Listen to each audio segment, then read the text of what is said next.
Olá pessoal, professor Peter aqui de novo agora para a gente falar um pouquinho sobre mais situações referentes ao nosso querido logaritmo, né? Aquilo que é o sonho de todo mundo.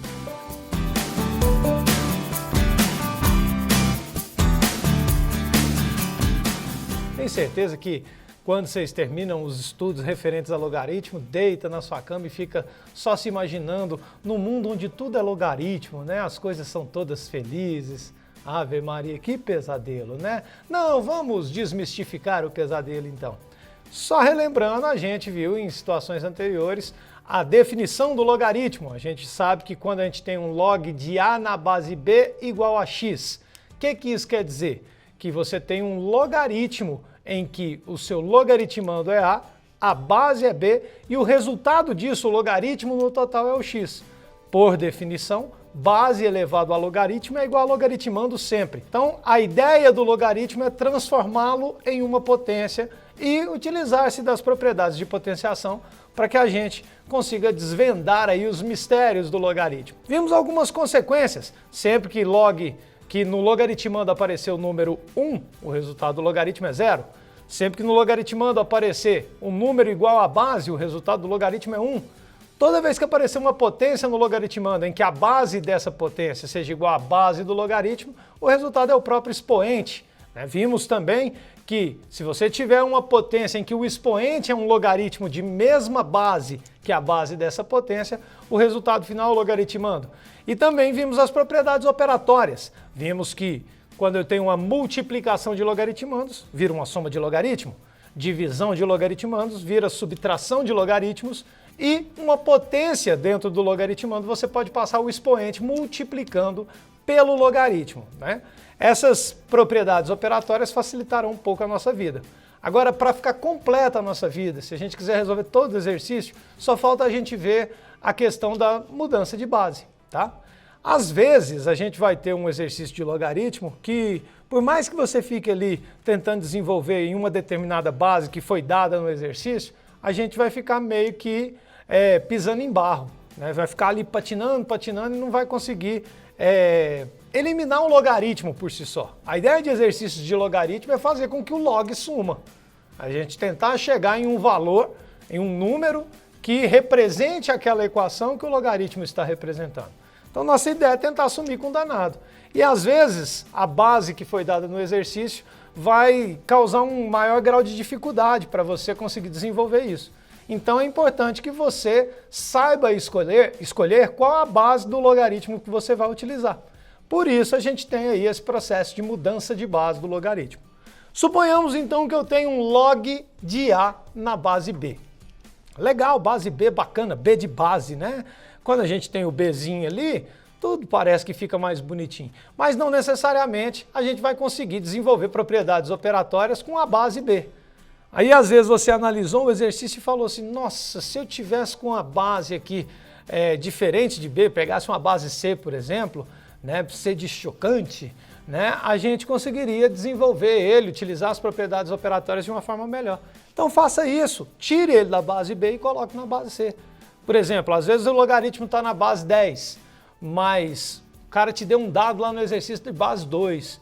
Você fala, pô, mas eu estou desenvolvendo tudo na base 10 e eu tenho um dado ali na base 2, o que eu vou fazer? Não desespere, é só você fazer essa mudança de base. Toda vez então que você tiver numa base B e quiser mudar para uma base C, basta você fazer o seguinte, ó, log de A na base B você vai transformar em uma divisão de dois logaritmos, de modo que esse camarada vai ser a divisão entre o logaritmo de cima, que é o A, na base que você quer, C, dividido pelo log do de baixo, B, na base que você quer, C. Então, ó, no numerador vai ficar o log do logaritmando com a nova base e no denominador vai ficar o log da base com a nova base, tá? A base antiga com a nova base, certo? Então é só a gente atribuir essa base a dois logaritmos e colocá-los mediante a forma de razão. Peter, não consigo enxergar, falando assim, genericamente, porque o povo é meio bravo com letra na matemática, né? O povo falava assim, nossa, se fosse só número, eu até dava conta, mas quando surgiu o X na vida, você não pode ter preconceito com X, com letra, não. Se você tiver preconceito com X, você não pode nem ver o show da Xuxa. Então é importante você gostar do x aqui, gostar da variável, que a variável ela vai te ajudar em determinados pontos. Por exemplo, o cara te deu uma equação y igual a um monstro que envolve um monte de logaritmo e ele quer saber o valor numérico desse y. Percebam aqui ó, que eu tenho 3 logaritmos diferentes, eles estão sendo multiplicados. Eu não tenho nenhuma propriedade de multiplicação de logaritmos, eu tenho propriedade de multiplicação de logaritmandos. Então aqui não vai ser uma propriedade que vai resolver a minha vida, né? Eu vou ter que tentar articular um outro processo que me ajude, tá? As bases estão diferentes, piorou ainda, né? Com coisas com bases diferentes eu nem sei o que eu tenho que fazer, né? Nem eu. Então a ideia é colocar na mesma base. Como são 3 bases diferentes, você vai escolher a base que é mais conveniente. Tio Peter, eu quero a base 2, faça na base 2. Ah, eu quero a base 5, faça na base 5. Tá? Pode fazer na base 3. Você pode não usar nenhuma dessas bases e pegar a base 10, por exemplo. Tá? Tudo vai depender do que o exercício te deu. Às vezes ele vai te dar um dado no exercício, já definindo qual a base que ele quer que você utilize. Tá? Aí você vai passar todo mundo para essa base. Neste caso aqui específico, você vai escolher uma das 3 bases. Particularmente eu vou escolher a base 3. E eu te digo por que você vai escolher a base 3. Porque aqui ó, eu tenho a base 3, mas lá eu tenho um 9, que é uma potência de 3. Então tente verificar se lá nos números tem alguém que é uma potência diferente do próprio número em uma das bases que está. Vou passar todo mundo para a base 3. Vem comigo aqui, ó, pessoal. Ó, log de 9 na base 2, eu posso então dizer que é a mesma coisa aqui. Log de 9 na base 3 dividido pelo log de 2 na base 3. Lembrando que mudança de base é log do de cima na base que você quer, dividido pelo log do de baixo na base que você quer. Passei para a base 3. Vamos para o próximo número, log de 2 na base 5. Lembra que eu estou passando para a base 3. Vai ficar log do de cima na base que você quer. Então fica log de 2 na base 3, dividido por log do de baixo na base que você quer, log de 5 na base 3, vezes o último termo, que é log de 5 na base 3. Opa, esse cara já está na base que eu quero. Não vou mexer nele não. Ó. Continua log de 5 na base 3. De modo que agora você tem 3 numeradores e 2 denominadores, tudo em uma multiplicação. Multiplicação, pintou fração, dá para a gente simplificar os termos, hein? Sempre posso simplificar qualquer termo do numerador por um termo do denominador, tá? Percebam então aqui ó, que log de 2 na base 3 está aparecendo aqui no numerador e também no denominador. Ah, esses caras eu posso simplificar, então eu posso tibish, opa, tibish, foi embora. Ah, log de 5 na base 3 aqui em cima e log de 5 na base 3 aqui embaixo também são iguais, eu posso tibish. Olha que coisa linda que sobrou então, gente. O y é igual ao log de 9 na base 3. Vou melhorar, hein? 9, pessoal, nós sabemos que é a mesma coisa que o log de 9 é a mesma coisa que 3 ao quadrado, na base 3. Ah, hora de usar uma das consequências, ó. Se você for lá na outra aula e ver aquela consequência que toda vez que eu tiver a base da potência no logaritmando igual à base do logaritmo, o resultado vai ser o próprio expoente do logaritmando. Então o resultado desse camarada y aqui, ó, é igual a 2. Ou seja, a coisa estava feia. Estava parecendo, estava um goleiro Cássio aqui praticamente, né? Que aparecia queixo para tudo quanto é lado aqui, ó. Mas a gente conseguiu reduzir utilizando-se da base conveniente para chegar num valor numérico do y. Então a mudança de base ela te auxilia nisso. Às vezes você não tem nenhum dos valores do logaritmo e com as bases que foram dadas você não consegue estabelecer uma simplificação usando nem as consequências e nem as propriedades.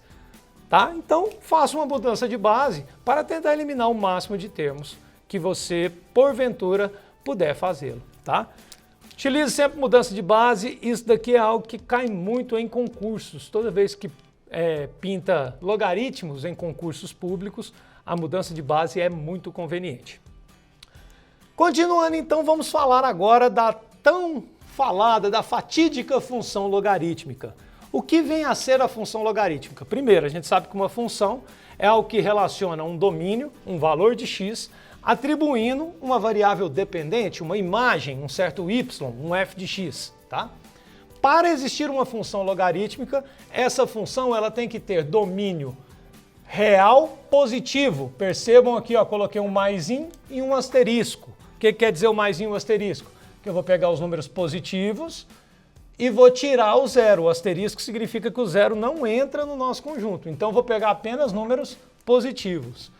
Meu domínio, então, é de reais positivos e o meu resultado, minha imagem, ela vai estar dentro de um conjunto de números reais. Pode, então, na teoria, assumir valores positivos, nulos, negativos, enfim, sem problemas aqui. Se a sua função tiver esse domínio e esse contradomínio, e a lei de formação dela for f de x igual a log de x na base A, tiver um logaritmo onde a variável aparece no logaritmando em uma base qualquer sendo um número real, esse A é um número pertencente aos reais. Só que é um número real que satisfaz as condições de existência do logaritmo. Quais são as condições de existência do logaritmo? O logaritmando tem que ser um número positivo, e de fato é, porque a gente já colocou isso aqui no domínio, e a base tem que ser um número positivo diferente de 1. Vimos isso lá na condição de existência, na outra aula sobre logaritmos. Se você não lembra disso, dá uma pausinha, vai lá, abre uma outra aba no seu computador e veja essa aulinha lá, porque a condição de existência ela é muito importante. Se você já foi lá, verificou e agora você... Peter, massa, eu sei que o cara de cima é maior que zero, o cara de baixo maior que zero é diferente de 1. Então eu posso montar uma função onde a minha variável está dentro do logaritmo, está lá no logaritmando, tá? Essa daqui é uma função logarítmica. Existem dois tipos de gráfico de função logarítmica. Primeiro, vamos ver o nome da curva que delimita uma função logarítmica. Deixa eu te contar um segredo. Também chama hipérbole. Ah, não deu para escutar não? Chama hipérbole, gente. Lembra que lá na função exponencial era hipérbole? Aqui também é uma hipérbole. Só que com a diferença que lá a hipérbole ela não passava abaixo do eixo x, do eixo x. Ela cruzava o eixo y no ponto 0, 1 e tangenciava o eixo x. Tá? Aqui ela pode passar para baixo do eixo x ou para cima. Aqui ela só não passa à esquerda do eixo y. Ela nunca tangencia o eixo y. Tá? Então, tem lá as suas similaridades com a função exponencial, né? Por que será? Claro que tem que ter, pessoal. Titi está contando para vocês que o logaritmo nada mais é do que uma forma diferente de se escrever uma potenciação, uma função exponencial. Então, o gráfico da função logarítmica, ele tem que ser parecido com o gráfico da função exponencial. Aqui, na verdade, nós estamos pegando o gráfico da função exponencial e fazendo uma rotação. É como se eu tivesse com o gráfico assim, ó, e eu virasse o bicho para cá, ó. Torcesse o danado, rotacionasse os dois eixos, fazendo o eixo x virar y e o eixo y virar x. Eixo x virar y e eixo y virar x, eu acho que eu já vi isso em outra aula sua, Peter. Viu sim, você viu isso lá na função inversa. A função inversa da função exponencial, então, é a função logarítmica. Para isso que serve o logaritmo, ó meu Jesus, para que a gente tenha um processo de inversibilidade da função exponencial. Nada mais do que isso. Já que é a função inversa, o que é domínio vira imagem, o que é imagem vira domínio. Lembre-se que lá na função exponencial, sempre ela passava pelo ponto 0, 1. X igual a 0, y igual a 1. Como eu estou fazendo a inversa, agora ela vai passar pelo inverso. O x igual a 1 e o y igual a 0. Toda função logarítmica possui o ponto 1 e 0. O ponto x igual a 1, y igual a 0 é ponto de qualquer função logarítmica. Assim como lá na função exponencial, ela também pode ser uma hipérbole crescente ou uma hipérbole decrescente. Quando que a hipérbole vai ser crescente na função logarítmica? Quando a base for um número maior que 1. Então ela vai vir rente ao eixo y, vai dar uma desgarrada quando está quase chegando na origem, passar pelo ponto 1,0 e depois vai embora aqui, ó, crescente. Ela vai chegar um momento em que ela vai aumentar quase que paralelamente ao eixo X, tá? E ela sempre vai chegar muito próximo do eixo Y, sem necessariamente encostar nele. Aqui ela está vindo de baixo para cima, ela está crescendo essa hipérbole. Se a minha base for um número compreendido entre 0 e 1, a minha função é decrescente. Por exemplo, coloquei o log de x na base meio. Meio, 0,5, é um número compreendido entre 0 e 1. Quando isso acontecer, também vai ser uma hipérbole, também vai estar tangenciando o eixo y, começar tangenciando o eixo y, ela vem lá de cima, ó, quase que encostando no eixo y. Quando ela chega perto da origem, ela dá uma desgarrada, passa pelo ponto 1 e 0 e depois começa a ir para frente, crescendo quase que paralelamente com o eixo x, quase que paralelamente com o eixo x, também passando pelo ponto 0. Percebam que ela vem de cima e vai decrescendo, ela diminui. Então, quando a base for um número compreendido entre 0 e 1, a função é decrescente. É basicamente função exponencial. Tem crescente, tem decrescente. Depende da base ser um número maior do que 1 ou estar compreendida entre 0 e 1. Passa por um ponto específico. E a curva também chama hipérbole, tá?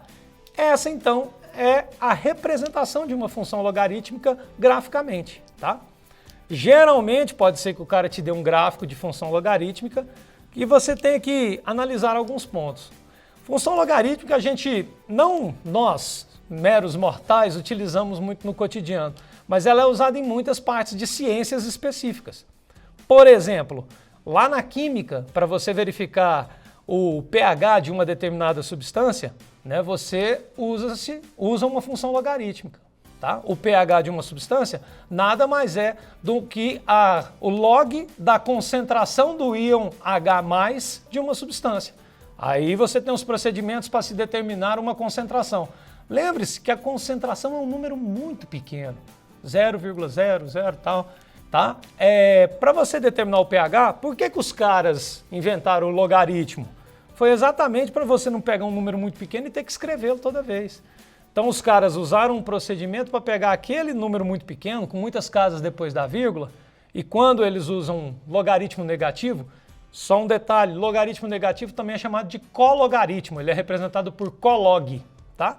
Então se você vê essa notação, colog, na verdade isso é menos o logaritmo, tá? Então lá os caras utilizam o pH e aí fica numa oscilação entre 0 e 14, né? Posso estar falando bobeira quimicamente aqui, ó, mas se não me engano, se uma substância tem um pH de 0 até 7, ela é uma substância ácida. Se ela tem um pH igual a 7, ela é uma substância neutra. Se ela tem um pH maior que 7, entre 7 e 14, ela é básica. Pode, não necessariamente nessa mesma ordem. Mas o que os caras fizeram? Pegaram uma concentração que é um intervalo muito grande de oscilação e transformaram para um intervalo de 0 a 14 para a gente fazer a análise. Então a química é um lugar onde a gente usa a função logarítmica e isso pode ser contextualizado numa questão de prova, né? Lógico que às vezes você fala, nossa, estou fazendo uma questão de química? Não, está fazendo uma aplicação matemática dentro da química. Ah, mas só para isso que usaram logaritmo? De forma alguma. A gente também usa a representação logarítmica para determinar o grau de intensidade de um terremoto. Não sei se vocês já acompanharam aí alguma reportagem sobre terremotos que são mais mortais. Existe uma escala que é chamada escala Richter. A escala Richter ela é calculada utilizando-se do logaritmo. A potência dissipada por um terremoto, um terremoto numa escala muito grande, ele dissipa uma potência muito violenta, um valor necessariamente bem grande. Então os caras, para não pegar um número muito grande, trabalham com o logaritmo para estabelecer um padrão relativamente menor de dissipação de potência, né? Tanto que, por exemplo, nós aqui no Brasil a gente tem terremotos constantemente, mas os terremotos aqui no Brasil, eles são de magnitude 3 ponto alguma coisa, 2 ponto alguma coisa, tá? Dissipam pouca potência que são quase que imperceptíveis para a gente. Na verdade, quase que imperceptíveis não, são imperceptíveis para a gente, né? Agora, aqueles grandes terremotos, onde acontecem maremotos que, enfim, detonam com toda uma costa de um país inteiro, como os que aconteceram no Japão, né, na usina de Fukushima, dentre outros ali, aqueles são de magnitude 8.2, 8.3, esses dissipam uma potência muito grande. Pode ser que o seu exercício trabalhe uma função que meça a variação da escala Richter de um determinado terremoto ou o pH de uma determinada substância, né? Você só precisa saber as propriedades do logaritmo para saber quantificar aquilo que a pessoa está falando, utilizando-se de termos não matemáticos. Na verdade, são termos matemáticos, mas que foram desenvolvidos para caber mais no nosso cotidiano, tá bom? Então tá aí, pessoal. Função logarítmica, a ideia é basicamente fazer a análise dos pontos que estão nesses gráficos que são chamados de hipérbole, tá bom? Não se esqueça da mudança de base para facilitar a sua vida. Valeu demais, um abraço e até a próxima!